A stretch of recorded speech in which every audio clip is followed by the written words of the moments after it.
Hi, I'm Warrant Officer Duncan Nyberg of the Queensrÿche Rangers, and I've been asked to come and do a question-answer period for June Budden, my stepdaughter's school, at Cartwright Public School by Miss Mose. And I'm absolutely delighted to be here to do this. Some of you remember that I came to your school last year and spoke, and I said a few words about myself. I'll try my best to let the question-answer do most of the talking for me. I guess I'll just start reading the questions and I'll do the answers. First question here is, how does it feel to be in the military? It's a very good question. It feels really good to be in the military. As you could probably tell, that the Canadian Armed Forces is made up as a cross-section of Canadian citizens. So from coast to coast to coast, we've got citizens that have joined the military in both regular force system and a reserve system, so full-time and part-time. And it feels really good to be able to serve your community specifically. Next question. Do you like being a soldier? Well, I hope so. I've been doing it for 27 years now. I like doing it. It's very difficult to try to maintain a full-time job, a family, maintain a home, and do it part-time, but I do really like doing it, so I guess that's why I've been doing it for so long. Third question here is, how do you earn medals? I said, well, that's a very good question and a very difficult one to answer, but there are a number of ways that you can earn medals in the Armed Forces. I think the first, the most easiest way, I guess, to earn a medal is to serve overseas on a tour of duty. I myself have been on 2 tours of duty where I've earned a medal. If you do 12 years of service in the Canadian Armed Forces, you do earn a medal called the Canadian Decoration of Service, and it's a medal for being in the military and doing well in your first 12 years. After an additional 10 years, you'll get a bar that goes across it that indicate you've had 22 years of service, good service, conduct service, and then after another 10 years, you'll get a second bar, and so on. The fourth question here is, how have roles and duties of Canadian Forces soldiers changed since World War II? That's another good question. World War II was the last big war that Canada was involved in. Arguably, the Korean War was also a very large and significant war that we fought in as well, which was shortly after World War II. There's been a lot of peacekeeping missions that Canadian Armed Forces have been involved in all around the world, notably in Bosnia, Cyprus, Egypt. Some would remember Rwanda, Haiti, and so on and so forth. We've also had a significant war that Canada's participated in, which I was there, is in Afghanistan from 2001 to 2011. So there's obviously a lot of domestic operations that Canada's involved in as well. That's right here at home, like the G8, G10 summit, sovereignty operations in the Arctic, floods in Western Canada and Ontario, snowstorms and ice storms and such. Number 5, were there any parts of the war that was positive? Absolutely. I'll use Afghanistan as an example. For the most part, we were in Afghanistan and we tried to help the people that were there. They've seen a lot of war and bloodshed, and I think Canadians in particular really did their part and tried to help small communities develop themselves with infrastructure and roads, water, wells, schools, libraries, and such. And I think that we probably left a very positive imprint on the people of Afghanistan, or at least I like to hope and believe we did. In addition, the camaraderie of the soldiers that you fight with on your left and your right are bonds that you'll never forget, and obviously that's a positive aspect of going to war. How does being in the military impact your life? Greatly. We live up in beautiful Blackstock, Ontario, which is in northeastern portion of Durham region. My regiment is about an hour and a half away from here. So I work downtown in Toronto and traveling back and forth, serving part-time on days and weekends.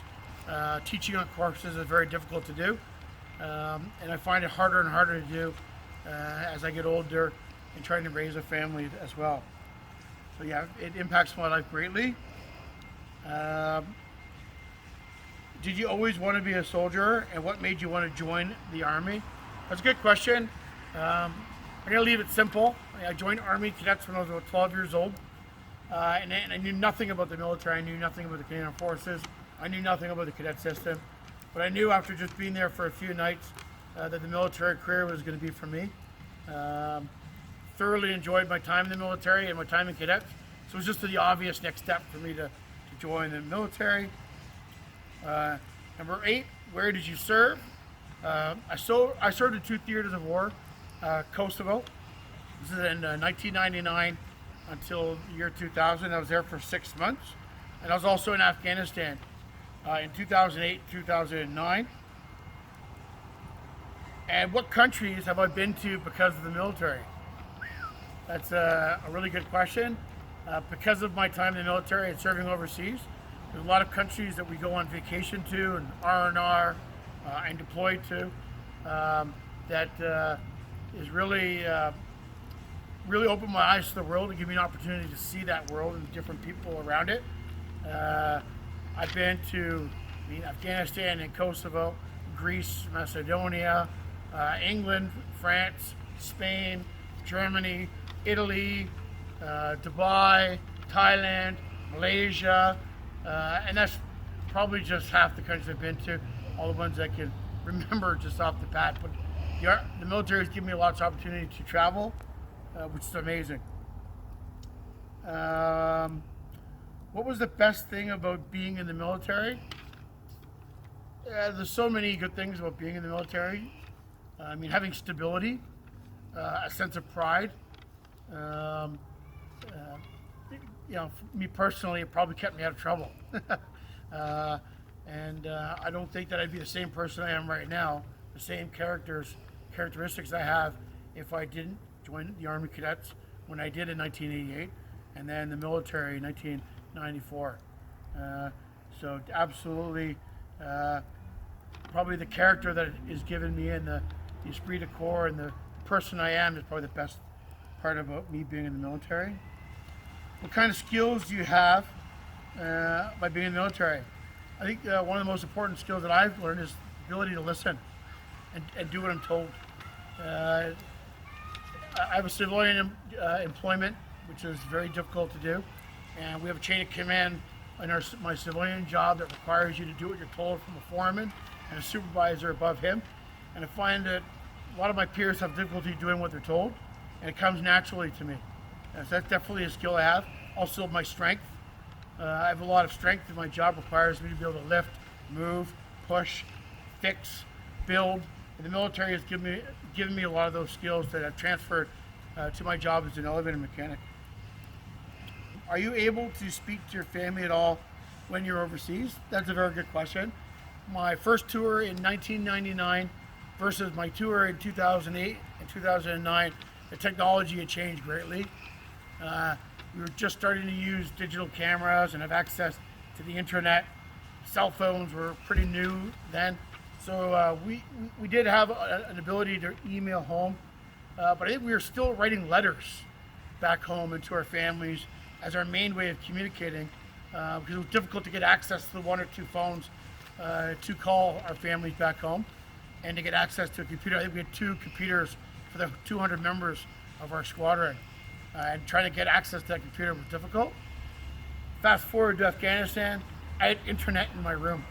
I was able to use Skype and call home anytime I wanted. Video Skype was difficult, but we were able to do phone calls anytime we wanted. Computer labs that the military afforded us, and of course writing letters too.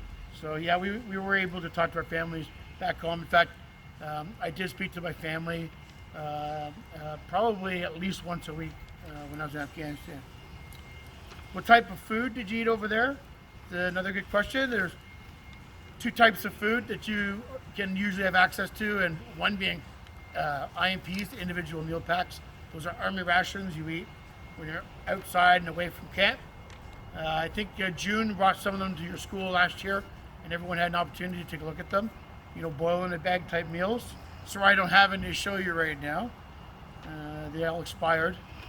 But when you were back at a main camp, the Canadian Armed Forces had field kitchens and Canadian cooks that provided unbelievable, great tasting meals for our soldiers. Canada has some of the very best cooks in probably any military around the world. I can assure you of that.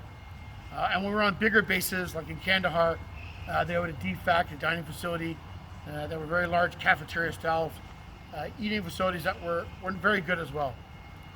Okay, there was one question here I wanted to pause and think about for a minute. Is can you share a memorable experience that you had that gave you a sense of accomplishment? And I think I'm going to choose this one memory, because there was one task that the Canadian Armed Forces were called to help the city of Toronto in a major snowstorm.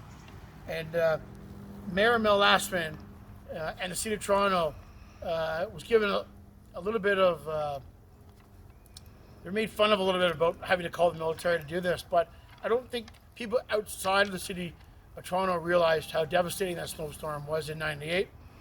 We had over a meter of snow, and a meter of snow in a major metropolis city can have all kinds of negative complications, such as getting ambulances to people's houses when they are badly sick, or car accidents, getting those accidents cleared off the road, fire hydrants being completely covered in snow. If there's a fire, you can't get water to the house to put it out. Elderly people not being able to leave their house for weeks at a time because there was a meter of snow in front of the house. Toronto has a lot of elderly. So there's a sense of accomplishment that we were able to go personally, door to door, asking Torontonians if they required our help, and seeing that there are people who have been in their houses for a week at a time and not been able to leave. Imagine not having food and not having access to outside to go to the store to buy things, and a bunch of soldiers knocking your door and clean the snow that's this deep so that that person can get out, or even finding them access to food to them directly. So I actually felt a certain sense of accomplishment in that, even though for a lot of soldiers that participate, they might not remember that or think about that, but I thought it was important to share that with you because it's a story that not a lot of Canadians know about. Thank you. Again, I want to thank Cartwright Public School and June Budden and Miss Mose for having me come and share these experiences and questions and answers with you. And hopefully COVID will go away, and maybe next year I'll be able to come in person. Thank you very much.